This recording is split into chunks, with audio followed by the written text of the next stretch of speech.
Greetings, traveler. Do you ever find yourself wondering what you should be doing when it's not your turn during D&D combat? I certainly have found myself in this situation, and today what I want to do is share the 3 things that I found to be most helpful for me to be doing when it's not my turn when playing D&D.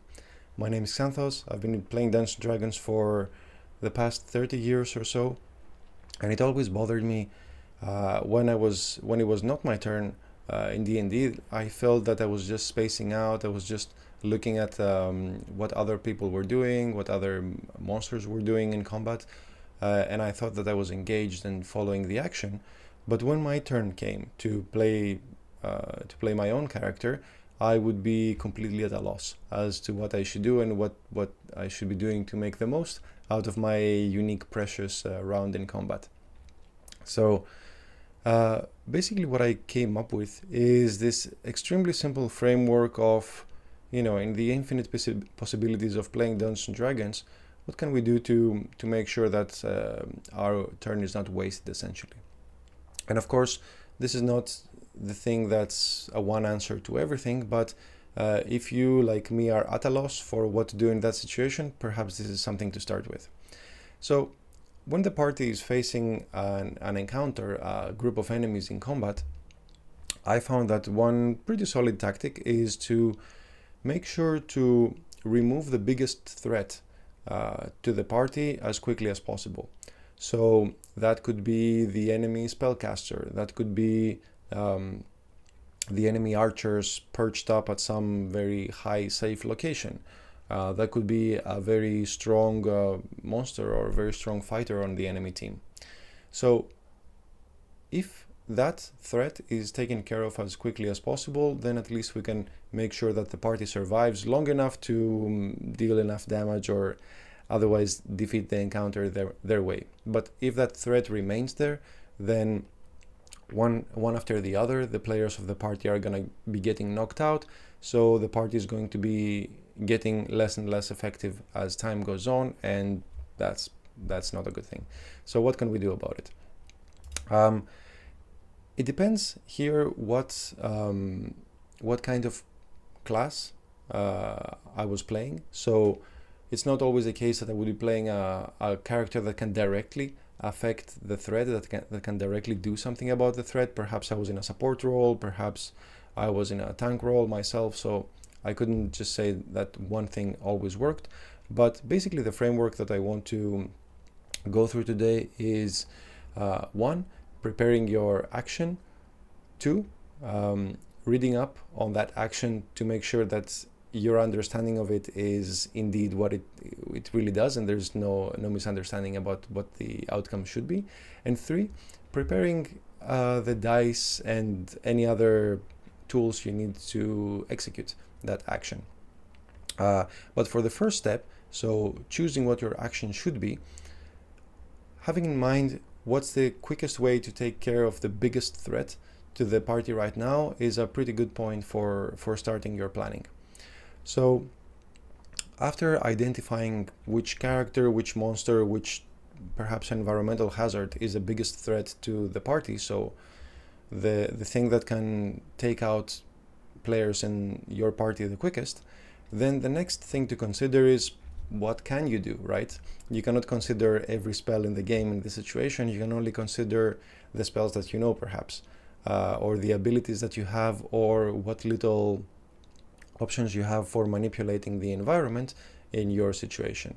And when you think of it that way, that significantly narrows down the space of possibilities you have to consider. So if you only know 5 spells and you only have 2 weapons and you only can see a lever and a stone you can push, that's significantly less options than the entire content of the player's handbook, for example. So the next part is, if you are someone capable of directly taking action to stop that threat, so blocking the enemy, countering the spellcaster, leading the monster away from the rest of the party and so on, then that is obviously a good choice to go into.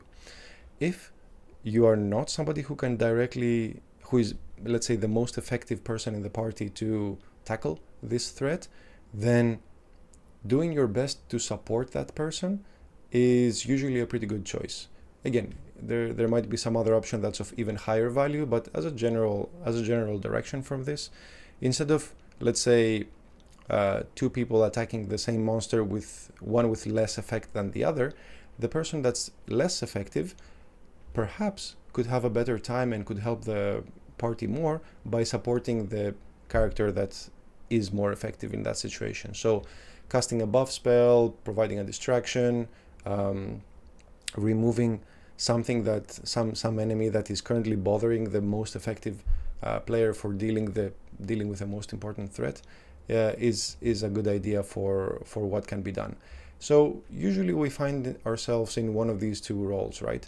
Either we can do something about the threat, or we can support the person who is most effective at doing something for removing the threat. So again, there might be other options possible, but this is a good starting place.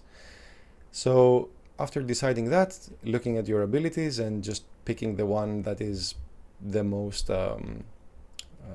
effective in supporting that person or dealing with a threat yourself. And that already puts you basically in a very, very narrow space where you just have to choose between 2 or 3 most effective abilities to tackle this threat. So that concludes step 1. Step 2 is, since it's not your turn yet, you still have some time to check up on the ability. You can read up on its specifics. You can see if it indeed affects the threat in the way that you imagine. You can check that there's no like little loopholes in the wording that will make it ineffective against the threat you're facing. And after you make sure of that, and you check the wording of the ability, of course you can prepare the dice that you need to roll for your ability if there's anything necessary. So if it's an attack, the attack dice and the damage dice, and if it's multiple attacks, then all of those. If it's a spell, usually every spell has a different amount of dice that you have to roll to determine its damage or if it's effective or not.